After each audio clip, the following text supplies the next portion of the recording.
राज सीतामढ़ी।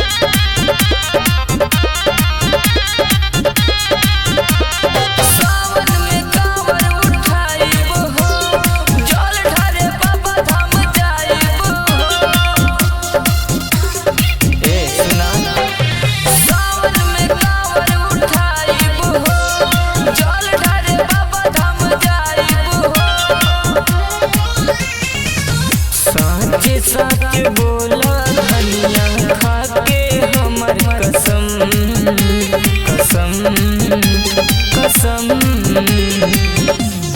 तू ता लागेल बम बम, तू ता लागेल बम बम, तू ता लागेल बम बम, तू ता लागेल बम बम।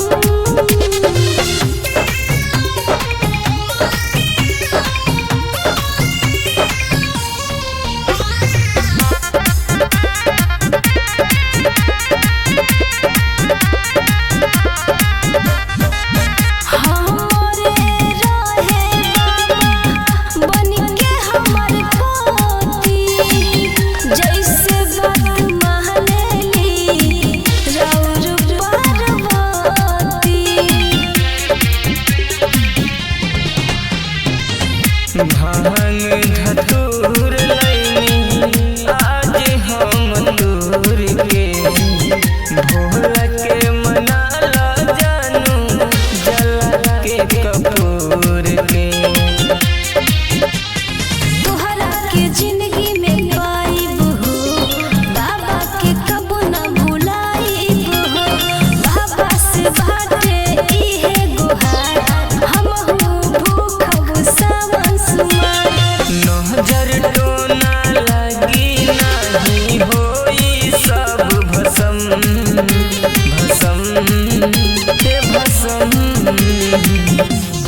तू ता लागेल बम बम, तू ता लागेल बम बम, तू ता लागेल बम बम, तू ता लागेल बम बम।